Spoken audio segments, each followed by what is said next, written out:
ಚಿಕ್ಕವ್ರಿಗೆ hi hello ದೊಡ್ಡವ್ರಿಗೆ ನಮಸ್ಕಾರ. Welcome back to Limitless Art 7 guys. Guys ನೋಡಿದ್ರಲ್ಲ ಹಿಂದಿನ ವಿಡಿಯೋ ಹೇಗೆ ಅರ್ಧದಲ್ಲೇ ಕಟ್ ಆಯ್ತಂತ. ಸೊ ಅದು 50 ನಿಮಿಷದ ವಿಡಿಯೋ ಆಗಿತ್ತು.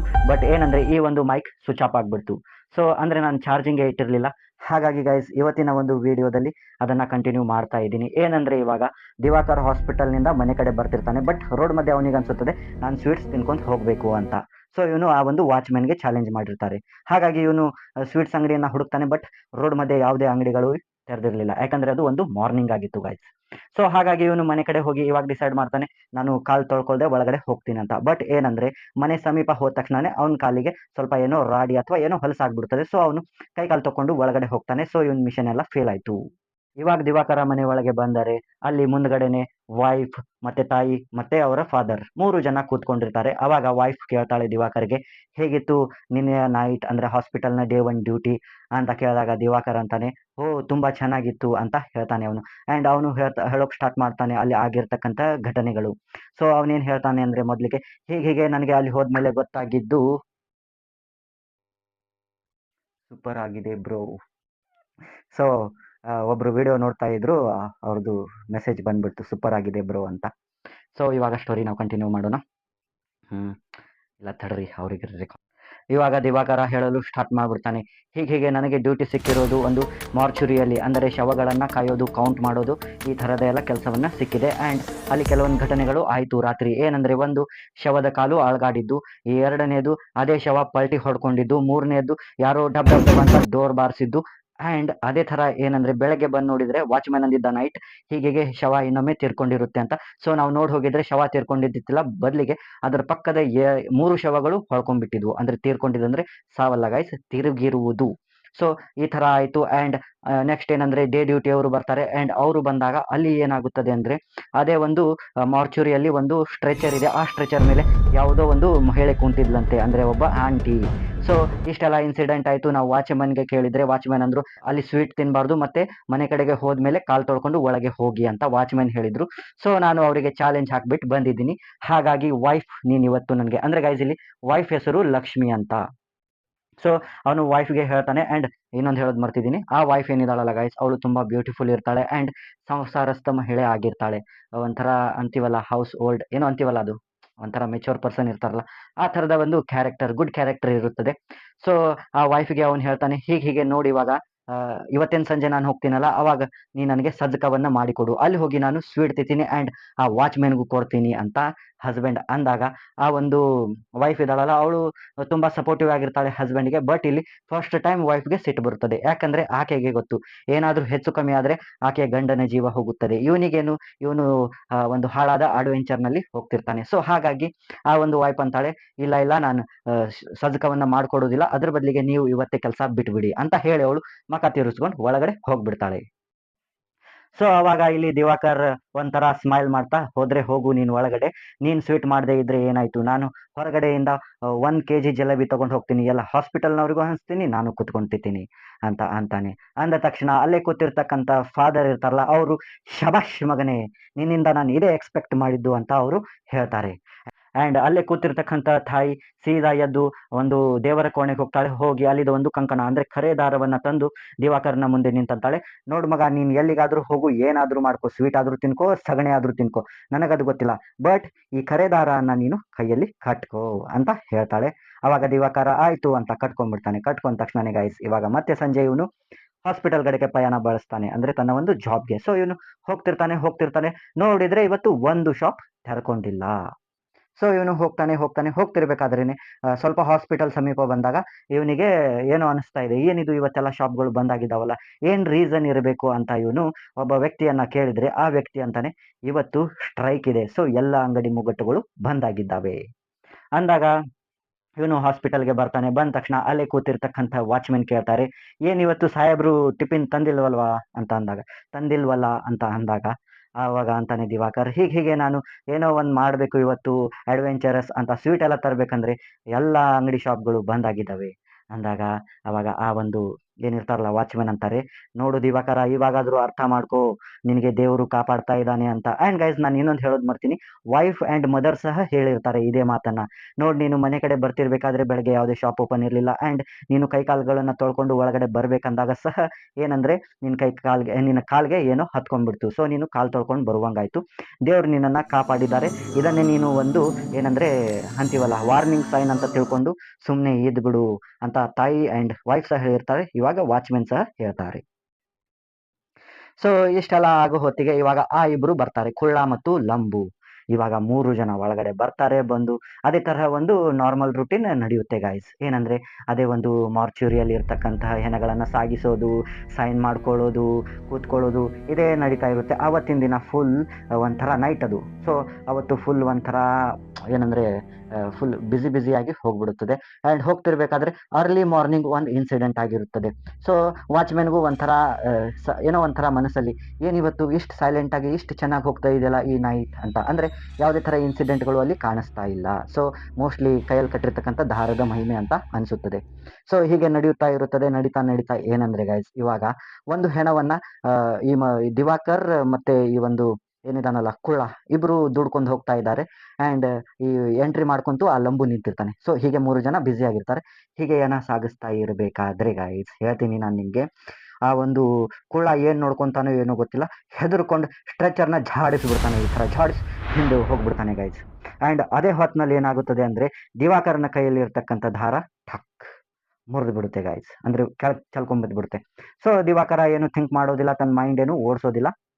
ಬಟ್ ಏನಂದ್ರೆ ದಿವಾಕರ ಆ ದಾರವನ್ನ ತಗೊಂಡು ಅದನ್ನ ಕಸದ ತೊಟ್ಟಿಯಲ್ಲಿ ಹಾಕಿಬಿಡ್ತಾನೆ. ಇಷ್ಟೇ ಗೈಸ್. ಆ್ಯಂಡ್ ಹೀಗೆ ಅರ್ಲಿ ಮಾರ್ನಿಂಗ್ ಆದ ತಕ್ಷಣ ಇವಾಗ ಇವ್ರದ್ದು ಡ್ಯೂಟಿ ಶಿಫ್ಟ್ ಚೇಂಜ್ ಆಗಬೇಕು. ಆ್ಯಂಡ್ ಮತ್ತೆ ಇವರು ಗಮನಿಸ್ತಾರೆ ಈ ಕುಳ್ಳ ಮತ್ತು ಲಂಬು ಏನೋ ಸಮಥಿಂಗ್ ಚೇಂಜ್ ಆಯ್ತಲ್ಲ ಇಲ್ಲಿ ಎನ್ವಿರಾನ್ಮೆಂಟಲ್ ಅಂತ. ಸೊ ಹೀಗೆಲ್ಲ ಆಗ್ತಿರ್ಬೇಕಾದ್ರೆ ಇವಾಗ ಮತ್ತೆ ಆ ಶಿಫ್ಟಿಂಗ್ ಡ್ಯೂಟಿ ಅವ್ರು ಬರ್ತಾರೆ, ಡೇ ಡ್ಯೂಟಿ ಅವರು ಸಹ ನೋಡ್ತಾರೆ. ನೋಡಿದ್ರೆ ಇಲ್ಲಿ ಏನಂದ್ರೆ ಇವಾಗ ಆ ಒಂದು ಆತ್ಮ ಮತ್ತೆ ಕಾಣಿಸ್ಕೊಳ್ಳೋಕೆ ಸ್ಟಾರ್ಟ್ ಆಗುತ್ತೆ, ಆ ಒಂದು ಆಂಟಿ. ಬಟ್ ಇವ್ರಿಗೆ ಯಾರಿಗೂ ಕಾಣ್ತಾ ಇಲ್ಲ ಅದು. ಸೊ ಹೀಗೆ ಹೋಗುತ್ತೆ ಎಲ್ಲ. ಇವಾಗ ದಿವಾಕರ ಮನೆಗೆ ಬರ್ತಿರ್ತಾನಲ್ಲ. ಸೊ ಬರ್ತಿರ್ಬೇಕಾದ್ರೆ ಏನಂದ್ರೆ ದಿವಾಕರ ಇವಾಗ ಡಿಸೈಡ್ ಮಾಡ್ತಾನೆ, ಈಗ ನಾನು ಸ್ವೀಟ್ಸ್ ತಿನ್ಕೊಂಡು ಹೋಗ್ತೀನಿ, ಪ್ಲಸ್ ಮನೆಗೆ ಹೋಗ್ಬೇಕಾದ್ರೆ ಕಾಲು ತೊಳ್ಕೊಂಡು ಹೋಗೋದಿಲ್ಲ ಅಂತ ಇವನು. ಸೊ ಅದೇ ಥರ ಮಾಡ್ತಾನೆ, ಸ್ವೀಟ್ಸ್ ತಿನ್ಕೋತಾನೆ, ಮನೆಗೆ ಬಂದು ಕಾಲು ತೊಳ್ಕೊಳ್ಳೋದಿಲ್ಲ, ಒಳಗಡೆ ಬರ್ತಾನೆ. ಆ್ಯಂಡ್ ಒಳಗಡೆ ಕೂತ್ಕೊಂಡಾಗ ತಾಯಿ, ವೈಫ್ ಮತ್ತೆ ತಂದೆ ಸೇಮ್ ಕ್ವಶನ್ ಕೇಳ್ತಾರೆ, ಹೇಗಿತ್ತು ಇವತ್ತಿನ ಡೇ ಅಂತ ಅಂದಾಗ, ಸಾರಿ ನೈಟ್ ಅಂತ ಅಂದಾಗ ದಿವಾಕರ್ ಅಂತಾನೆ, ಇಲ್ಲ ನಿನ್ನೆಗಿಂತಲೂ ಇವತ್ತಿನ ನೈಟ್ ಸ್ವಲ್ಪ ಚೆನ್ನಾಗಿನೇ ಇತ್ತು. ಅಂದರೆ ಯಾವುದೇ ಇನ್ಸಿಡೆಂಟ್ಗಳಾಗಲಿಲ್ಲ, ಏನೂ ಆಗಲಿಲ್ಲ, ತುಂಬ ಶಾಂತವಾಗಿ ಹೋಯಿತು. ಬಟ್ ಬೆಳಗ್ಗೆ ಒಂದು ಸ್ವಲ್ಪ ಕುಳ್ಳಾಗ ಏನಾಯ್ತೋ ಏನೋ ಸ್ಟ್ರೆಚರ್ ಹಿಂದೆ ಮುಂದೆ ಮಾಡಿಬಿಟ್ಟ ಅವನು ಅಂತ ಹೇಳ್ತಾರೆ. ಹೇಳಿದ ತಕ್ಷಣ ತಾಯಿ ನೋಡಿದ್ರೆ ಕೈಯಲ್ಲಿ ದಾರ ಇಲ್ಲ. ದಾರ ಏನಾಯ್ತು ಅದೇ ಸ್ಟ್ರೆಚರ್ ಟೈಮ್ನಲ್ಲಿ ದಾರ ಮುರ್ಕೊಂಡ್ಬಿಡ್ತು ಅಂದಾಗ ತಾಯಿಗೆ ಸ್ವಲ್ಪ ಭಯ ಸ್ಟಾರ್ಟ್ ಆಗುತ್ತದೆ ಇಲ್ಲಿ. ಅವ್ರಿಗೆ ಗೊತ್ತಾಯ್ತು ಇದು ಏನೋ ಒಂದು ಬೇರೆ ಸನ್ನಿವೇಶಗಳಲ್ಲಿ ಸಿಗ್ತಾ ಇದ್ದಾವೆ ಅಂತ. ಅಂದರೆ ಬೇರೆ ಒಂದು ಏನಂತೀವಿ ನಾವು ಸೂಚನೆಗಳು ಸಿಗ್ತಾ ಇದ್ದಾವೆ ಅಂತ ತಾಯಿಗೆ ಗೊತ್ತಾಯ್ತು. ತಾಯಿತಾರೆ, ಮಗ ಇವತ್ತೇ ನೀನು ಡ್ಯೂಟಿ ಬಿಟ್ಬಿಡು ಅಂತ. ಬಟ್ ಫಾದರ್ ಏನಂತಾರೆ, ಇಲ್ಲ ನೀನು ಹೋಗು, ಬೇರೆ ದಾರ ಆದರೂ ಕಟ್ಕೊಂಡು ಹೋಗು, ಬಟ್ ನೀನು ಹೋಗು ಅಂತ. ಆಗ ದಿವಾಕರ್ ವೈಫ್ಗೆ ಅಂತಾರೆ, ನೋಡಿ ಇವತ್ತಾದರೂ ನೀನು ಸ್ವೀಟ್ ಮಾಡಿಕೊಡು, ಅಂದರೆ ಸಜ್ಕ ಮಾಡಿಕೊಡು ನನಗೆ ಅಂತ ಅಂದಾಗ ಆ ವೈಫ್ ಏನು ಮಾಡ್ತಾರೆ ಅಂದರೆ ಅವರು ಎಸ್ ಅಂತ ತಲೆ ಅಲುಗಾಡಿಸಿ ಒಂದು ಸ್ಮೈಲ್ ಮಾಡ್ತಾರೆ. ಏನಂದರೆ ಅವರಿಗೂ ಸ್ವೀಟ್ ತಿನ್ನಬೇಕಂತ ಅನಿಸಿದೆಯೋ ಏನೋ ಅನ್ನೋ ಥರ. ಅವ್ರು ಫುಲ್ ಖುಷಿ ಆಗಿಬಿಟ್ಟಿರ್ತಾರೆ. ಆ ಒಂದು ವೈಫ್ನ ಮುಖದಲ್ಲಿ ಕಳೆ ಕಾಣೋಕ್ಕೆ ಸ್ಟಾರ್ಟ್ ಆಗುತ್ತದೆ. ಸೊ ಇಲ್ಲಿ ಈ ಒಂದು ತಾಯಿಗೆ ಒಂಥರ ಆಶ್ಚರ್ಯ. ಏನು ಇವಳು ನಿನ್ನೆ ನೋಡಿದರೆ ಅವನಿಗೆ ರೇಗಾಡ್ಕೊಂಡು ಹೋಗಿದ್ಲು, ಇವತ್ತು ನೋಡಿದರೆ ಖುಷಿಯಾಗಿ ಮಾಡ್ತಾ ಇದ್ದಾಳಲ್ಲ, ಈಕೆ ಹಾವಭಾವಗಳು ಯಾಕೋ ಚೇಂಜ್ ಆಗಿವೆ, ಅಂದರೆ ಈಕೆ ಹಾವಭಾವಗಳು ಯಾಕೋ ಚೇಂಜ್ ಆಗಿವೆಯಲ್ಲ ಅಂತ ಅಂದ್ಕೊಂಡು ತಾಯಿ ಸುಮ್ಮನೆ ಹೋಗ್ಬಿಡ್ತಾಳೆ. ಹೋಗಿ ದೇವರ ಕೊನೆಯಲ್ಲಿ ಕೂತ್ಕೊಂಡು ಪ್ರಾರ್ಥನೆ ಮಾಡ್ತಾ ಇರ್ತಾಳೆ. ಈತ ಕಡೆ ಹೀಗೆ ಸಂಜೆ ಆಗುತ್ತದೆ. ಸಂಜೆ ಏನಂದರೆ ವೈಫ್ ಆ ಒಂದು ಟಿಫನ್ನಲ್ಲಿ ಸಜ್ಕ ಮಾಡಿರ್ತಾಳೆ. ಆ್ಯಂಡ್ ಆ ಸಜ್ಕ ತುಂಬ ಸ್ವೀಟ್ ಆಗಿರುತ್ತದೆ. ಸುಗಂಧಿತ ವಾಸನೆ ಎಲ್ಲ ಬರ್ತಾ ಇರುತ್ತೆ. ಏಲಕ್ಕಿ ಮತ್ತು ಗೋಡಂಬಿ, ದ್ರಾಕ್ಷಿ ಅದೇನೇನೋ ಹಾಕಿರ್ತಾಳೆ ಅದರಲ್ಲಿ. ಬಟ್ ಇಲ್ಲಿ ಏನಂದರೆ ವೈಫ್ನ ಒಂದು ಸ್ವಲ್ಪ ಚೇಂಜಸ್ ಆಗಿದೆ ಇವಾಗ. ಏನೋ ಒಂಥರ ಚೇಂಜಸ್. ಅವಳು ನೋಡೋ ಸ್ಟೈಲು ಎಲ್ಲ ಚೇಂಜ್ ಆಗಿರುತ್ತದೆ. ಬಟ್ ದಿವಾಕರ್ ವೈಫ್ ಕಡೆ ಏನು ಗಮನ ಕೊಡುವುದಿಲ್ಲ. ಅವನು ಆ ಒಂದು ಟಿಫನ್ ಬ್ಯಾಗ್ ಎತ್ಕೊಂಡು ಸೀದಾ ಹಾಸ್ಪಿಟಲ್ಗೆ ಬರ್ತಾನೆ. ಹಾಸ್ಪಿಟಲ್ಗೆ ಬಂದರೆ ಎದುರುಗಡೆನೆ ವಾಚ್ಮನ್ ಅಂಕಲ್ ಕೂತಿರ್ತಾರೆ. ಸೊ ಇವನು ಆ ವಾಚ್ಮನ್ ಅಂಕಲ್ಗೆ ಗ್ರೀಟಿಂಗ್ಸ್ ಎಲ್ಲ ಮಾಡಿ ವಿಶಸ್ ಮಾಡಿ ಆವಾಗ ದಿವಾಕರ್ ಅಂತಾನೆ, ನೋಡಿ ಅಂಕಲ್ ಇವತ್ತು ನಾನು ಟಿಫನ್ ಕ್ಯಾರಿಯರ್ ತಂದಿದ್ದೀನಿ. ಆ್ಯಂಡ್ ಈ ಟಿಫನ್ ಕ್ಯಾರಿಯರ್ನಲ್ಲಿ ಸ್ವೀಟ್ ಇದೆ, ಸಜ್ಜ ಕಾವಿದೆ. ಸೊ ಮನೆಯಲ್ಲಿ ತುಂಬಾ ಘಮ ಘಮ ವಾಸನೆ ಬರ್ತಾ ಇತ್ತು. ಹಾಗಾಗಿ ಇವತ್ತು ಡಿನ್ನರ್ದು ಟೈಮ್ ಆದ್ರೆ ಹೇಳಿ ಇಬ್ರು ಕೂತ್ಕೊಂಡು ಒಂದೇ ಕಡೆ ಊಟ ಮಾಡೋಣ ಅಂತ ಹೇಳ್ತಾನೆ. ಹೇಳಿದಾಗ ಆ ಒಂದು ವಾಚ್‌ಮ್ಯಾನ್ ಅಂಕಲ್, ಅಯ್ಯೋ ದಿವಾಕರ, ಇವಾಗಾದ್ರೂ ಸೀರಿಯಸ್ ತಗೋ, ಇದು ಕಾಮಿಡಿ ವಿಚಾರ ಅಲ್ಲ, ಜೀವನನೇ ಬರ್ಬಾದ್ ಆಗ್ಬಿಡುತ್ತೆ ಅಂತ ಹೇಳ್ತಾರೆ. ಬಟ್ ದಿವಾಕರ ಏನು ಕೇರ್ ಮಾಡೋದಿಲ್ಲ. ಸೀದಾ ಅವನು ಟಕ್ ಟಕ್ ಟಕ್ ಟಕ್ ಅಂತ ಆ ಒಂದು ಹಾಸ್ಪಿಟಲ್ ಅಂದ್ರೆ ಮಾರ್ಚುರಿ ಹತ್ರ ಇರ್ತಕ್ಕಂಥ ಒಂದು ಟೇಬಲ್ ಮೇಲೆ ಕ್ಯಾರಿಯರ್ ತಂದು ಇಡ್ತಾನೆ. ಆ ಕ್ಯಾರಿಯರ್ನ ಒಂದ್ ಕ್ಷಣ ಹೀಗೆ ನೋಡ್ತಾನೆ ಗೈಸ್, ಒಂದೇ ಇದರಲ್ಲಿ. ಸೊ ನೋಡಿ ಅವನು ಇವಾಗೇನಂದ್ರೆ ಒಳಗಡೆ ಹೋಗಬೇಕು. ಅಷ್ಟರಲ್ಲೇ ಈ ಡೇ ಡ್ಯೂಟಿಯ 3 ಜನ ಇವನ ಹತ್ರ ಬರ್ತಾರೆ. ಬಂದು ಆ್ಯಂಡ್ ನೋಡಿದ್ರೆ ಇಲ್ಲಿ ಆ ಡೇ ಡ್ಯೂಟಿಯವರ 3 ಜನರದು ಏನಿದೆಯಲ್ಲ ಫೇಸ್ ಸಿಂಕ್ ಆಗಿದೆ. ಅವರು ಫುಲ್ ಫಂಕ್ ಆಗಿದ್ದಾರೆ. ಸೊ ದಿವಾಕರ್ ಅದನ್ನ ಅಬ್ಸರ್ವ್ ಮಾಡ್ತಾನೆ ಆ್ಯಂಡ್ ಕೇಳ್ತಾನೆ ಡೇ ಡ್ಯೂಟಿ ಅವರಿಗೆ, ಏನಾಯ್ತು ನಿಮ್ಮ ಯಾಕೆ ಈ ತರ ಫಂಕ್ ಆಗಿದೆ ಅಂತ ಅಂದಾಗ ಆ 3 ಜನರಲ್ಲಿ ಒಬ್ನು ಏನೋ ಹೇಳ್ತಿರ್ತಾನೆ. ಬಟ್ ಇನ್ನೊಬ್ಬ ವ್ಯಕ್ತಿ ತಡಿತಾನೆ.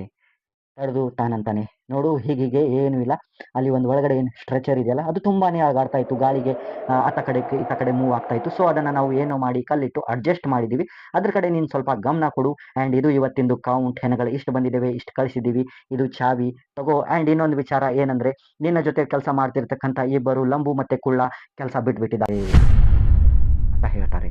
ಅಂದ್ರೆ ಆ ಕುಳ್ಳನ್ಗೆ ಏನೋ ಆಗಿರುತ್ತೆ ಗೈಸ್. ಸೊ ಇಬ್ರು ಕೆಲಸ ಬಿಟ್ಕೊಂಡ್ಬಿಟ್ಟಿರ್ತಾರೆ ಭಯ ಬಿದ್ದು. ಈತ ಕಡೆ ದಿವಾಕರ್ ಏನು ಅಷ್ಟು ಥಿಂಕ್ ಮಾಡೋದಿಲ್ಲ. ಆಯ್ತು ಬಿಡು, ಆಯ್ತಾಯ್ತು ಅಂತ ಇವರು ಸೀದಾ ಒಂದು ಏನೇ ಇರುತ್ತಲ್ಲ ಕೌಂಟಿಂಗ್ಸ್ ಎಲ್ಲ ತಗೋತಾನೆ. ಹೆಣಗಳನ್ನೆಲ್ಲ ಒಮ್ಮೆ ಕೌಂಟ್ ಮಾಡ್ತಾನೆ ಆ್ಯಂಡ್ ಮತ್ತೆ ಹೆಣಗಳೆಲ್ಲ ಬರ್ತಿರ್ತವೆ. ಸೊ ಅದರದ್ದು ಎಂಟ್ರಿ ಎಲ್ಲ ಮಾಡಿಕೊಂಡು ಇವನು ಹೊರಗಡೆ ಹೀಗೆ ಕೂತಿರ್ತಾನೆ ಆರಾಮಾಗಿ. ಮುಂದ್ಗಡೆ ಗಾರ್ಡನ್ ಇದೆ, ಬೇಸಿಗೆ ದಿನಗಳು ಗೈಸ್ ಅವು.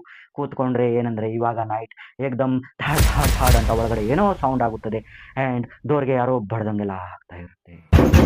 ಸೊ ದಿವಾಕರ್ ಕೂತಿರ್ತಾನೆ. ಆವಾಗ ಆ ಸೌಂಡ್ ಎಷ್ಟಿತ್ತಂದ್ರೆ ಅದರದ್ದು ತೀವ್ರತೆ ಅದು ವಾಚ್‌ಮ್ಯಾನ್ ವರೆಗೂ ಹೋಗಿರುತ್ತದೆ. ವಾಚ್‌ಮ್ಯಾನ್ ಜಸ್ಟ್ ಹಿಂದ್ಗಡೆ ನೋಡಿ, ಕೂತ್ಕೋ ಕೂತ್ಕೋ ದಿವಾಕರ, ಕೂತ್ಕೋ ಕೂತ್ಕೋ ಈ ತರ ಮಾಡ್ತಾರೆ ಅವರು. ಅವ್ರದ್ದು ಒಂದು ಫುಲ್ ಫೋರ್ಸ್ ನಲ್ಲಿ ಅವರು ಬರ್ತಾರೆ. ಆ ದಿವಾಕರ್ನ ಹತ್ರ ಬಂದು ದಿವಾಕರ್ ಭುಜದ ಮೇಲೆ ಕೈ ಇಡ್ತಾರೆ. ಕೂತ್ಕೋ ದಿವಾಕರ, ಒಳಗಡೆ ಹೋಗ್ಬೇಡ, ಹೋದ್ರೆ ಬೇರೆನೆ ಆಗುತ್ತೆ ನೋಡು ಇವತ್ತು ನಿಂದು ಅಂತ ಅಂತಾರೆ.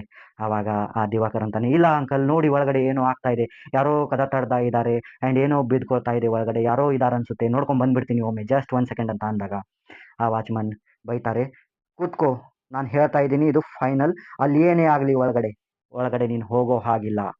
ಏನಾದರೂ ಇನ್ ಕೇಸ್ ಏನಾದರೂ ಆದರೆ ನಾನು ಇದ್ರದ್ದು ರೆಸ್ಪಾನ್ಸಿಬಿಲಿಟಿ ತಗೋತೀನಿ, ಆಯ್ತಾ? ಕೂತ್ಕೋ ಇವಾಗ ಅಂತಾರೆ. ದಿವಾಕರ್ ಏನು ಮಾಡೋದಿಲ್ಲ, ಸುಮ್ಮನೆ ಕೂತ್ಕೋತಾರೆ. ಕೂತ್ಕೊಂಡಾಗ ಇವಾಗ ರಾತ್ರಿ 12ರಿಂದ 12:30 ಸುಮಾರು ಇರಬೇಕು ಗೈಸ್. ಸೊ ಅವಾಗ ಏನಂದ್ರೆ ಒಂದು ಹೆಣ ಬರುತ್ತೆ, ಅಂದ್ರೆ ಡಾಕ್ಟರ್ ತಗೊಂಡು ಬರ್ತಾರೆ. ಸೊ ಇವನು ಇದರದ್ದು ಎಂಟ್ರಿ ಎಲ್ಲ ಮಾಡ್ತಾನೆ. ಎಂಟ್ರಿ ಮಾಡಿ ಆ ಹೆಣವನ್ನ ಒಂದು ಪ್ಲೇಸ್ಗೆ ಶಿಫ್ಟ್ ಮಾಡ್ತಿರ್ತಾನೆ, ಕೌಂಟಿಂಗ್ ಎಲ್ಲ ಮಾಡ್ತಿರ್ತಾನೆ. ಅಷ್ಟರಲ್ಲಿ ಹಿಂದ್ಗಡೆಯಿಂದ ಡೋರ್ ಲಾಕ್ ಅಂತ ಡೋರ್ ಲಾಕ್ ಆಗ್ಬಿಡುತ್ತೆ. ಸೊ ದಿವಾಕರ್ ಹಿಂದ್ಗಡೆ ನೋಡ್ತಾನೆ, ನೋಡಿದರೆ ಲಾಕ್, ಯಾರೋ ಕದವನ್ನ ಮುಚ್ಕೊಂಡು ಹೋಗಿದ್ದಾರೆ. ಸೊ ದಿವಾಕರ್ ಹೋಗ್ತಾನೆ, ಹೋಗಿ ಡಬ್ ಡಬ್ ಡಬ್ ಡಬ್ ಡಬ್ ಅಂತ ಡೋರ್ ಬಾರಿಸ್ತಾನೆ ಫುಲ್ ಸ್ಪೀಡ್ ಆಗಿ. ಬಟ್ ಯಾರು ಡೋರ್ ತೆಗಿತಾ ಇಲ್ಲ. ಹೊರಗಿನವರಿಗೆ ಏನಂದ್ರೆ ಏನೋ ಒಳಗಡೆ ಇದೆ, ದೆವ್ವ ಭೂತ ಏನೋ ಬಾರಿಸ್ತಾ ಇರ್ಬೇಕು ಕದ ಅಂತ ಅವ್ರು ತಿಳ್ಕೊಂಡಿದ್ರೆ, ಒಳಗಡೆ ಇತ್ತ ಕಡೆ ದಿವಾಕರ್ ಡೋರ್ ಬಾರಿಸ್ತಾ ಇರ್ತಾನೆ. ಸೊ ಯಾರು ಓಪನ್ ಮಾಡೋದಿಲ್ಲ ಡೋರ್. ಅವಾಗ ದಿವಾಕರು ಅಷ್ಟೇನು ಕೇರ್ ಮಾಡೋದಿಲ್ಲ. ಇವನು ಅಂತಾನೆ, ಹೋದ್ರೆ ಹೋಗ್ಲಿ ಬಿಡು, ಏನಂದ್ರೆ ಹೊರಗಡೆ ಕೂತ್ಕೊಂಡ್ರೆ ತುಂಬಾ ಶೆಕೆ. ಸೊ ಇವಾಗ ಎ ಸಿಯಲ್ಲೇ ಕೂತ್ಕೊಳ್ಳೋಣ, ನೆಕ್ಸ್ಟ್ ಹೆಣ ಬಂದ್ರೆ ಯಾರಾದರೂ ಡೋರ್ ಓಪನ್ ಮಾಡ್ತಾರೆ, ಅವಾಗ ಒಳಗಡೆ ಹೊರಗಡೆ ಹೋದ್ರೆ ಆಯ್ತು, ಇಲ್ಲ ಅಂದ್ರೆ ಬೆಳಗ್ಗೆ ಮಾರ್ನಿಂಗ್ ವರೆಗೂ ಇಲ್ಲೇ ಮಲ್ಕೊಂಡು ಹೋದ್ರೆ ಆಯ್ತು ಮನೆ ಕಡೆ ಅಂತ. ಇವನು ಇವಾಗ ಆ ಒಂದು ಕೇಬಿನ್ ಹೇಳಿದ್ನಲ್ಲ ಗೈಸ್, ಆ ಕೇಬಿನ್ ಕಡೆ ಬಂದು ಇವನು ಚೇರ್ ಮೇಲೆ ಕೂತ್ಕೋತಾನೆ. ಕೂತ್ಕೊಂಡ್ರೆ ಆ ಮುಂದಿನ ಟೇಬಲ್ ಮೇಲೆ ಆ ಒಂದು ಟಿಫನ್ ಕ್ಯಾರಿ. ಸೊ ಒಂದು ಕ್ಷಣ ದಿವಾಕರ್ ಸೈಲೆಂಟ್, ಸ್ಟನ್. ಯಾಕಂದ್ರೆ ಇವನಿಗೆ 100% ಕನ್ಫರ್ಮ್ ಇದೆ, ಆ ಒಂದು ಟಿಫಿನ್ ಬಾಕ್ಸ್ನ ಇವನು ಹೊರಗಡೆ ಇಟ್ಟಿದ್ದ. ಬಟ್ ಇವಾಗ ಆ ಟಿಫಿನ್ ಬಾಕ್ಸ್ ಒಳಗಡೆ ಬಂದಿದೆ. ಇದು ಹೇಗೆ ಇಲ್ಲಿಗೆ ಬಂತು ಅಂತ ಇವನಿಗೆ ಒಂಥರ ಇವಾಗ ಭಯ ಹುಟ್ಕೊಳ್ಳೋಕೆ ಸ್ಟಾರ್ಟ್ ಆಗುತ್ತೆ. ಯಾಕಂದ್ರೆ ಇಷ್ಟು ಇದು ಆಗ್ಬಾರ್ದಿತ್ತು ಗೈಸ್ ಅದು. ಸೊ ಇವನು ಭಯ ಹುಟ್ಕೋತಾ ಇರುತ್ತೆ. ಭಯ ಹುಡ್ತಾ ಹುಡ್ತಾ ಏನಾಗುತ್ತದೆ ಅಂದ್ರೆ, ಮುಂದ್ಗಡೆ ಖಾಲಿ ಇರ್ತಕ್ಕಂಥ ಚೇರ್ನಲ್ಲಿ ಯಾರೋ ಬಂದು ಕೂತ್ಕೊಂಡ್ಬಿಡ್ತಾರೆ. ಠಾಡ್ ಅಂತ ಸೌಂಡ್ ಆಗುತ್ತೆ. ಬಟ್ ಯಾರು ಕಾಣ್ತಾ ಇಲ್ಲ ಮುಂದ್ಗಡೆ ಕೂತ್ಕೊಂಡಿರೋರು. ದಿವಾಕರ್ಗೆ 100ಕ್ಕೆ 100 ಕನ್ಫರ್ಮ್, ಇದು ಮನುಷ್ಯ ಅಲ್ಲ, ಮುಂದ್ಗಡೆ ಕೂತಿರೋ ವ್ಯಕ್ತಿ. ಆ್ಯಂಡ್ ಆ ಟಿಫಿನ್ ಬಾಕ್ಸ್ ಹೀಗೆ ಓಪನ್ ಆಗುತ್ತೆ. ಅಷ್ಟು ನೋಡಿದೆ ತಡ ದಿವಾಕರ್ ಎದ್ದು ಓಡ್ತಾನೆ. ಓಡ್ದವನೆ ಡೋರ್ ಡಬ್ ಡಬ್ ಡಬ್ ಡಬ್ ಡಬ್ ಡಬ್ ಜೋರಾಗಿ ಬಾರಿಸ್ತಾನೆ ಗೈಸ್. ಎಷ್ಟು ಫೋರ್ಸ್ ಇರುತ್ತಲ್ಲ ಎಲ್ಲ ಫೋರ್ಸ್ ಹಾಕ್ತಾನೆ. ಬಟ್ ಹೊರಗಡೆಯಿಂದ ಯಾರೂ ಡೋರ್ ಓಪನ್ ಮಾಡೋದಿಲ್ಲ. ದಿವಾಕರ್ ಹೀಗೆ ನಿಂತಿರ್ತಾನೆ, ಅವನ ಕಣ್ಣಲ್ಲಿ ನೀರು, ಎಲ್ಲ ಭಯ ಎಲ್ಲ ಇರುತ್ತೆ. ಅವನಂತಾನೆ, ಜಸ್ಟ್ ಒಂದ್ಸತಿ ಡೋರ್ ತೆಗಿರೋ, ನಾನು ಮತ್ತೊಮ್ಮೆ ಈ ಕಡೆ ತಲೆ ಹಾಕಿ ಮಲಗೋದಿಲ್ಲ, ಯಮ್ಮ ಯಪ್ಪ ಎಲ್ಲ ಅಂತಾನೆ, ದಮ್ಮಯ್ಯ ಏನೇನೋ ಅಂತಾನೆ ಗೈಸ್. ಬಟ್ ಡೋರ್ ಯಾರು ಓಪನ್ ಮಾಡೋದಿಲ್ಲ. ಅಷ್ಟರಲ್ಲಿ ಲೈಟ್ ಹೋಗ್ಬಿಡುತ್ತೆ. ಕತ್ತಲೆ. ಆ್ಯಂಡ್ ಇವಾಗ ಇವನು ಆ ಕತ್ತಲೆಯಲ್ಲಿ ಕೈಯನ್ನ ಈ ತರ ಅಳಗಾಡಿಸ್ತಾನೆ, ಅತ್ತ ಕಡೆ ಇತ್ತ ಕಡೆ. ಏನು ಕಾಣ್ತಾ ಇಲ್ಲ ವಿಜುವಲ್ಸ್, ಬಟ್ ಕೈ ಅಲುಗಾಡಿಸ್ತಾನೆ. ನೋಡಿ, ನಾವು ಕತ್ಲೆಯಲ್ಲಿ ಮುಂದ್ಗಡೆ ಹೋಗ್ಬೇಕಾದ್ರೆ ಕೈ ಅಲುಗಾಡಿಸ್ತೀವಲ್ಲ, ಆ ತರ. ಅವಾಗ ಅವನ ಕೈಗೆ ಎಷ್ಟೋ ಹೆಣಗಳ ಶರೀರಗಳು ಹತ್ಕೊಂಡ್ಬಿಡ್ತವೆ. ಆ್ಯಂಡ್ ಇದೇ ಸೇಮ್ ಸೀನ್ ಅವ್ರ ಜೊತೆನೂ ಆಗಿತ್ತು, ಡೇ ಡ್ಯೂಟಿ ಅವ್ರ ಜೊತೆಗೂ. ಸೊ ದಿವಾಕರ್ ಹೀಗೆ ಹೆದರ್ಕೊಂಡು ಒಳಗಡೆ ಕೂತ್ಕೊಂಡ್ಬಿಡ್ತಾನೆ. ಆ ಒಂದು ಡೋರ್ ಹತ್ರನೇ ಕೂತ್ಕೊಂಡ್ಬಿಡ್ತಾನೆ. ಈ ತರ ಕೂತ್ಕೊಂಡ್ರೆ ಗಾಯ್ಸ್ ಹೇಳ್ತೀನಿ, ಲೈಟ್ ಸ್ವಲ್ಪ ಕ್ಷಣದಲ್ಲಿ ಮತ್ತೆ ಬರುತ್ತೆ ಆ್ಯಂಡ್ ವಾಚ್ಮನ್ ಡೋರ್ ಓಪನ್ ಮಾಡ್ತಾರೆ. ವಾಚ್ಮನ್ ಡೋರ್ ಓಪನ್ ಮಾಡಿದ್ರೆ ದಿವಾಕರ್ ಹೀಗೆ ಕೆಳಗಡೆ ಬಿದ್ಕೊಂಡ್ಬಿಡ್ತಾರೆ. ಅಂದ್ರೆ ಅವರು ಆ ಒಂದು ಡೋರ್ಗೆ ಆತ್ಕೊಂಡು ಕೂತ್ಕೊಂಡಿರ್ತಾರೆ. ಜಸ್ಟ್ ಈ ತರ ಆದ್ಮೇಲೆ ಅವರು ಹೊರಗಡೆ ಬಂದ್ ಬಿದ್ಬಿಡ್ತಾರೆ, ಸರ್ಫೇಸ್ ಮೇಲೆ ಹೊರಗಡೆ. ಸೊ ಅವಾಗ ವಾಚ್ಮನ್ ಅವ್ರಿಗೆ ಏನು ಬೈಯುವುದಿಲ್ಲ ದಿವಾಕರ್ಗೆ. ಆ ಒಂದು ದಿವಾಕರ್ನ ಎತ್ಕೊಂಡು ಒಯ್ದು ಟೇಬಲ್ ಮೇಲೆ ಕೂರಿಸ್ತಾರೆ ಆ್ಯಂಡ್ ಅವನಿಗೆ ಸಮಾಧಾನ ಮಾಡ್ತಾರೆ. ಯಾಕಂದ್ರೆ ದಿವಾಕರನ ಕಣ್ಣಲ್ಲಿ ಆ ಒಂದು ಭಯ, ಹೆದರಿಕೆ ಏನೇನಿದೆಯಲ್ಲ ಎಲ್ಲ ಕಾಣ್ತಾ ಇರುತ್ತೆ. ಸೊ ದಿವಾಕರ್ನ ಕಣ್ಣು ಆ ಟೇಬಲ್ ಕಡೆ ಹೋಗುತ್ತೆ. ಮತ್ತೆ ಟೇಬಲ್ ಪಕ್ಕದಲ್ಲಿ ಅಲ್ಲೇ ಆ ಒಂದು ಟಿಫಿನ್ ಬಾಕ್ಸ್ ಇರುತ್ತದೆ. ಅವಾಗ ಇವನಂತಾನೆ, ಒಳಗಡೆ ಯಾವುದು ಹಾಗಾದ್ರೆ ಟಿಫಿನ್ ಬಾಕ್ಸ್ ಅಂತ. ಸೊ ಇವನಿಗೆ ಫುಲ್ ಒಂಥರ ಆಗುತ್ತೆ ಗೈಸ್, ಮೂರ್ಛೆ ಎಲ್ಲ ಬಂದಂಗೆ ಆಗುತ್ತೆ. ಸೊ ವಾಚ್ಮನ್ ನೀರು ಹೊಡಿತಾರೆ. ನೀರು ಹೊಡೆದು ಅವನಿಗೆ ಸಮಾಧಾನ ಮಾಡಿಸಿ ನೀರು ಕುಡಿಸ್ತಾರೆ. ಕುಡಿಸಿದಾಗ ವಾಚ್ಮನ್ ಕೇಳ್ತಾರೆ, ದಿವಾಕರ ಯಾಕೆ ನೀನು ಒಳಗಡೆ ಹೋದೆ? ನಾನು ಹೇಳಿತಿರ್ಲಿಲ್ವಾ ನಿನಗೆ ಒಳಗಡೆ ಹೋಗಬೇಡ ಅಂತ? ನಾ ಹೇಳಿದ್ರು ನೀನು ಒಳಗಡೆ ಹೋಗಿದೆಯಲ್ಲ. ನೋಡಿ ಇವಾಗ ಏನಾಯ್ತು ನಿನ್ನ ಪರಿಸ್ಥಿತಿ. ಈಗೇನು ನೀನು ಈ ಸೀನ್ಸ್ ಕಂಡಿದೆಯಲ್ಲ, ಆ ವಿಜುವಲ್ಸ್ ಇರ್ಬೋದು, ನಿನ್ನ ಕೈ ಎಲ್ಲೆಲ್ಲಿ ತಾಗಿದೆಯಲ್ಲ. ಸೊ ಇದು ನಿನ್ನ ಜೀವನ ಪರ್ಯಂತ ಉಳಿಯುತ್ತದೆ, ಆ ಭಯ ಎಂದು ಹೋಗೋದಿಲ್ಲ ಅಂತ ಅಂದಾಗ ದಿವಾಕರ ಏನು ಹೇಳೋದಿಲ್ಲ. ಜಸ್ಟ್ ಗೈಸ್, ಆ ಒಂದು ಕಾಲದಲ್ಲಿ ಈ ಸಣ್ಣ ಕೀಪ್ಯಾಡ್ ಫೋನ್ಗಳು ಇರ್ತಿದ್ವು, ನೋಕಿಯಾದು ಆದಿತ್ತು. ಸೊ ಅವನು ಸೀದಾ ವಾಚ್ಮನ್ಗೆ ಕೊಡ್ತಾನೆ. ಅವನ ಕಡೆ ಮಾತಾಡೋಕ್ಕೂ ಆಗ್ತಾ ಇರೋದಿಲ್ಲ. ಸೊ ಆ ವಾಚ್ಮನ್ಗೆ ಹೇಳ್ತಾನೆ, ಹೀಗೀಗೆ ನನ್ನ ಬ್ರದರ್ಗೆ ಕಾಲ್ ಮಾಡು, ನಾನು ಮನೆಗೆ ಹೋಗ್ತೀನಿ. ಸೊ ಗೈಸ್, ಅಲ್ಲೇ ದಿವಾಕರ್ ಕೆಲಸ ಬಿಟ್ಟು ಮನೆ ಕಡೆ ಹೋಗ್ತಾರೆ. ಬಟ್ ಗೈಸ್, ಮನೆ ಕಡೆ ಹೋದರೆ ಏನಂದರೆ, ಆ ಒಂದು ವೈಫ್ನಲ್ಲಿ ಏನು ಚೇಂಜಸ್ ಆಗಿತ್ತಲ್ಲ, ಸೊ ಆ ವೈಫ್ನಲ್ಲಿ ಆ ಒಂದು ಆಂಟಿ ಸೇರ್ಕೊಂಡ್ಬಿಟ್ಟಿರ್ತಾಳೆ. ಆ್ಯಂಡ್ ದಿವಾಕರ್ ಅಂತಾರೆ, ಆಕೆಯನ್ನು ನಾವು ಬಿಡಿಸ್ಬೇಕಾದ್ರೆ ಎಷ್ಟೋ ದುಡ್ಡನ್ನು ಖರ್ಚು ಮಾಡಿದ್ದೀವಿ. ಆ್ಯಂಡ್ ಆಕೆಯ ಮನೆ ನಮ್ಮ ಮನೆಯಿಂದ 100 ಕಿಲೋಮೀಟರ್ ದೂರದಲ್ಲಿತ್ತು. ಸೊ ನಮ್ಮ ವೈಫ್ನ ಅಲ್ಲಿ ಕರ್ಕೊಂಡು ಹೋದರೆ ಆಕೆ ಏನು ಹೇಳಿದ್ಲಲ್ಲ ಅವೆಲ್ಲ ಸತ್ಯ ಆಗಿತ್ತು. ಅಲ್ಲಲ್ಲಿ ಇರ್ತಕ್ಕಂಥ ಇನ್ಸಿಡೆಂಟ್ಗಳು, ಅಂದರೆ ಅಲ್ಲಿರ್ತಕ್ಕಂಥ ಗುರುತುಗಳೆಲ್ಲ ನಿಜ ಆಗಿತ್ತು. ಸೊ ಆಕೆನ ಬಿಡಿಸೋಕೆ ನಾವು ಏನೇನೋ ಮಾಡಿದ್ವಿ, ಎಲ್ಲ ಆಯಿತು. ಬಟ್ ಇವಾಗೂ ನನ್ನಲ್ಲಿ ಆ ಒಂದು ಭಯ ಇದೆ. ಇವಾಗೂ ಆ ಭಯ ನನ್ನ ಕಡೆಯಿಂದ ಹೋಗ್ತಾ ಇಲ್ಲ ಅಂತ ದಿವಾಕರ್ ನನಗೆ ಹೇಳಿದರು ಗೈಸ್. ಆ್ಯಂಡ್ ಈ ಒಂದು ಹೇಳಿರ್ತಕ್ಕಂಥ ಕ್ಷಣ ಇದೆಯಲ್ಲ, ಇದು ತುಂಬ ಒಂಥರ ಗೈಸ್, ನಾನು ಅಂದ್ಕೊಂಡಿರಲಿಲ್ಲ ಇಂಥ ಒಂದು ಟೈಮ್ನಲ್ಲಿ ಇವ್ರು ನನಗೆ ಈ ಥರ ಹೇಳ್ಬೋದು ಅಂತ. ಅಂದರೆ ಏನಾಯ್ತು ಅಂದರೆ, ನಾನು ಮೊನ್ನೆ ಅಂದರೆ ಸುಮಾರು 1 ವಾರದ ಹಿಂದೆ ನಮ್ಮ ಮನೆಯ ದೇವರ ದರ್ಶನಕ್ಕೆ ಅಂತ ಟ್ರೈನ್ನಲ್ಲಿ ಹೋಗ್ತಾ ಇದ್ದೆ. ಹೋಗ್ತಾ ಇರಬೇಕಾದ್ರೆ ಏನಂದರೆ, ನಾನು 2.5 ವರ್ಷದಿಂದ ಎಲ್ಲಿ ಹೊರಗಡೆ ಹೋಗಿಲ್ಲ ಗೈಸ್. ಸೊ ನಾನು ಹೀಗೆ ಸ್ಟೇಷನ್ ಕಡೆ ಹೋದೆ. ಸ್ಟೇಷನ್ ಎದುರುಗಡೆ ನಿಂತ್ಕೊಂಡ್ರೆ ಕಾಸಿಲ್ಲ. ಸೊ ಮತ್ತೆ ನಾನು ನಮ್ಮ ಸಿಸ್ಟರ್ಗೆ ಹೇಳಿದೆ, ಇವಾಗ ಏನು ಮಾಡೋದು? ಯಾಕಂದರೆ ನನ್ನ ಬದಲಿ ನಮ್ಮ ಸಿಸ್ಟರೇ ಎಲ್ಲ ಮ್ಯಾನೇಜ್ ಮಾಡ್ತಾ ಇದ್ರು. ನಾನು ಆಕೆಗೆ ರೇಗಾಡ್ಬಿಟ್ಟೆ, ಏನು ನೀನು ಕಾಸು ಸಹ ತಂದಿಲ್ಲಲ್ಲ, ದುಡ್ಡಿಲ್ಲ, ಏನು ಮಾಡೋದು ಇವಾಗ ಅಂದಾಗ, ಹೊರಗಡೆ ATMಗೆ ಬರ್ತೀವಿ, ಬಟ್ ಅಲ್ಲಿ ದುಡ್ಡಿರಲಿಲ್ಲ. ಸೊ ಮುಂದ್ಗಡೆ ಕಾರ್ಪೊರೇಷನ್ ಹತ್ತ ಕಡೆ ಹೋಗಿ ಗಾಯ್ಸ್, ದುಡ್ಡೆಲ್ಲ ತೊಗೊಂಡು ATMನಲ್ಲಿ ಮಳೆಯಲ್ಲೇ ತೋಯಿಸ್ಕೊಂಡು ಸ್ಟೇಷನ್ಗೆ ಬಂದು ಒಂದು ಮಸಾಲ ದೋಸೆ ತಿಂದ್ಕೊಂಡು ಟ್ರೈನ್ ಹತ್ತಿದ್ರೆ, ನನಗೆ ಶೂಸು ತೊಯ್ಕೊಂಡ್ಬಿಟ್ಟಿದೆ, ಟಿ ಶರ್ಟು ತೊಯ್ಕೊಂಡಿದೆ. ಆ್ಯಂಡ್ ಇನ್ನೊಂದೇನೆಂದರೆ, ನಮಗೆ ಕ್ಲೈಮೇಟ್ಸ್ಗೆ ಏನು ಬೇಕಲ್ಲ ಡ್ರೆಸ್ಸಸ್, ರೇನಿ ಸೀಸನ್ಗೆ ಆ್ಯಂಡ್ ಚಳಿ ಹತ್ತಿದ್ರೆ ಆ ಡ್ರೆಸ್ಗಳನ್ನು ನಾನು ತೊಗೊಂಡೇ ಇಲ್ಲ. ಯಾಕಂದರೆ ನನಗೆ ಮನೇಲಿ ಕೂತ್ಕೊಂಡು ಸೆಕೆ ಆಗ್ತಾ ಇತ್ತು. ಅದೇ ಮೂಡಲ್ಲಿ ನಾನು ಟ್ರೈನಿಗೆ ಹತ್ಕೊಂಡ್ಬಿಟ್ಟಿದ್ದೀನಿ. ಸೊ ಇವಾಗ ನಾನು ಫುಲ್ ನಡುಗ್ತಾ ಇದ್ದೀನಿ. ನೋಡಿದ್ರೆ ಗಾಯ್ಸ್, ಎದುರುಗಡೆನೆ ಅಂದರೆ ನಮ್ಮ ಸಿಸ್ಟರ್ ಮುಂದ್ಗಡೆ ಕೂತಿದ್ದಾರೆ. ಆಕೆ ಬ್ಯಾಕ್ ಸೈಡ್ ಒಂದು ಹುಡುಗಿ ಕೂತಿದ್ದಾಳೆ. ಆಕೆ ಏಜ್ ಗಾಯ್ಸ್ 20, 22 ಈ ಥರನೇ ಇರ್ಬೋದು ಆಸ್ಪಾಸ್. ಆ್ಯಂಡ್ ಅವಳು ಸ್ವೆಟರ್ ಹಾಕ್ಕೊಂಡಿದ್ದಾಳೆ. ಕೈಯಲ್ಲಿ ಬೆಳೆ ಗ್ಲವ್ಸ್ ಇದೆ, ರೆಡ್ ಸ್ವೆಟರ್, ಬೆಳೆ ಗ್ಲವ್ಸ್, ತಲೆಯಲ್ಲಿ ಕ್ಯಾಪ್ ಇದೆ guys, round shape cap. So ಕಾಣೋಕ್ಕೆ ತುಂಬ ಬ್ಯೂಟಿಫುಲ್, ಅಟ್ರಾಕ್ಟಿವ್ ಎಲ್ಲ ಕಾಣ್ತಾ ಇದ್ಲು. ಸೊ ನಾನು ಆಕೆಯನ್ನು ನೋಡ್ಕೊಂಡು ಕೂತಿದ್ದೀನಿ ಇವಾಗ. ಫುಲ್ ನನಗೂ ಒಂಥರ ಏನೋ ಕ್ಯೂರಿಯಾಸಿಟಿ, ಏನು ಇವಳು ಈ ಥರ ರೆಡಿಯಾಗಿ ಬಂದುಬಿಟ್ಟಿದ್ದಾಳಲ್ಲ ಅಂತ. ಆ್ಯಂಡ್ ನಾನು ನೋಡ್ತಾ ಇದ್ದೀನಿ, ನನಗೆ ಅಟ್ರಾಕ್ಷನ್ ಆಗ್ತಾ ಇತ್ತು. ಸೊ ಆ ಒಂದು ಸಂದರ್ಭದಲ್ಲಿ ಏನಂದರೆ, ನಾನು ನಮ್ಮ ಸಿಸ್ಟರ್ಗೆ ಹೇಳ್ತೀನಿ, ನೋಡು ಆ ಹುಡುಗಿ ಹೇಗೆ ಗ್ಲವ್ಸ್ ಎಲ್ಲ ಹಾಕ್ಕೊಂಡು ತಯಾರಿಯಲ್ಲಿ ಬಂದುಬಿಟ್ಟಿದ್ದಾಳೆ. ಸೊ ಲೋಂಡಾ ಫಾರೆಸ್ಟ್ ಬೇರೆ ಹೋಗ್ತಾ ಇದೆ. ಸೊ ಆ ಒಂದು ಸ್ವೆಟರ್ ಆ್ಯಂಡ್ ಗ್ಲವ್ಸ್ ತೊಗೊಂಬಾ, ನಾನು ನಿನಗೆ ಈ ಒಂದು ಗ್ಲವ್ಸ್ನೆಲ್ಲ ಹಾಕು, ನಾನು ಫೋಟೋ ಎಲ್ಲ ತೆಗಿತೀನಿ ಅಂತ ನಾನು ಹೇಳ್ತಿರ್ಬೇಕಾದ್ರೆ ನನ್ನ ಗಮನ ಸೀದಾ ಆ ಹುಡುಗಿ ಹತ್ರ ಹೋಯ್ತಲ್ಲ. ಸೊ ನಾನು ಆಕೆಯನ್ನು ನೋಡಿ ಸ್ಮೈಲ್ ಮಾಡಿ, ಗ್ಲವ್ಸ್ ಸೂಪರ್ ಏನೋ ಆ ಥರ ಗ್ಲವ್ಸ್ ಹತ್ರ ನೋಡ್ತಾ ಇದ್ದೆ. ಆ್ಯಂಡ್ ನಮ್ಮ ಸಿಸ್ಟರ್ಗೆ ಹೇಳ್ತಾ ಇದ್ದೆ. ಲೈಟ್ ಹೋಗ್ಬಿಡ್ತು ಗೈಸ್ ಮತ್ತೆ. ಸೊ ನಾನು ನಮ್ಮ ಸಿಸ್ಟರ್ಗೆ ಹೇಳ್ತಾ ಇರಬೇಕಾದ್ರೆ ಆ ಹುಡುಗಿ ಪಾಪ ಏನು ಅಂದ್ಕೊಂಡ್ಳು ಏನೋ, ತನ್ನ ಗ್ಲವ್ಸ್ ನೋಡಿ ಆಕೆಗೆ ಒಂಥರ ಅನ್ನಿಸ್ತು. ಅಂದರೆ ಅವಳು ಹಳ್ಳಿಯವಳೇನೋ ಇಲ್ಲ ಅನಿಸುತ್ತೆ. ಸೊ ಆಕೆಗೆ ಒಂಥರ ಅನ್ನಿಸ್ತು. ಅಂದರೆ ಅವರು ಎಲ್ಲೋ ಈ ಒಂದು ಪಂಡ್ರಪುರ ಸೈಡ್ ದೇವರಿಗೆ ಹೋಗ್ತಾ ಇದ್ರು, ಆಕೆಯ ತಾಯಿ ಮತ್ತು ಆಕೆಯ ಅಮ್ಮ ಮತ್ತು ಹೀಗೆ ಒಂದು 4-5 ಹೆಣ್ಮಕ್ಳಿದ್ರು. ಸೊ ನಾನು ಆಕೆ ಕಡೆ ನೋಡ್ತಾ ಇದ್ದೆ. ನನಗೆ ಒಂಥರ ಬೇಜಾರಾಯಿತು. ಏನಪ್ಪ ನಾನು ಹೇಳೋಕೆ ಹೊರಟಿರೋದೇನು, ಪಾಪ ಅವಳೇನು ತಿಳ್ಕೊಂಡು ಡಿಮೋಟಿವೇಶನ್ ಆಯಿತು ಏನೋ ಅಂತ ನಾನೇ ಮನಸ್ಸಿನಲ್ಲಿ ಸಾರಿ ಅಂದ್ಕೊಂಡೆ. ಯಾಕಂದರೆ ಡೈರೆಕ್ಟ್ ಮಾತಾಡೋಕೆ ಆಗೋದಿಲ್ಲ ಗೈಸ್. ಸೊ ಹೀಗಾಗಿ ಮಾತಾಡ್ಕೊಂಡು ಕೂತ್ಕೊಂಡಿದ್ದೀನಿ. ಅಷ್ಟರಲ್ಲಿ ಎದುರುಗಡೆ ಒಂದು ವ್ಯಕ್ತಿ ಕೂತಿದ್ರು. ಅವರೇ ಈ ಒಂದು ದಿವಾಕರ್. ಆ್ಯಂಡ್ ದಿವಾಕರ್ ಫುಲ್ ತಲೆ ಮೇಲೆ ಕೈ ಇಟ್ಕೊಂಡು ಕೂತಿದ್ದಾರೆ. ಅವತ್ತೇನೋ ಹಾಸ್ಪಿಟಲ್ ಮುಂದೆ ಕೂತ್ಕೊಂಡಿದ್ರು ಅಂತ ಅಂದಲ್ಲ, ಅದೇ ಸ್ಟೈಲ್ನಲ್ಲಿ.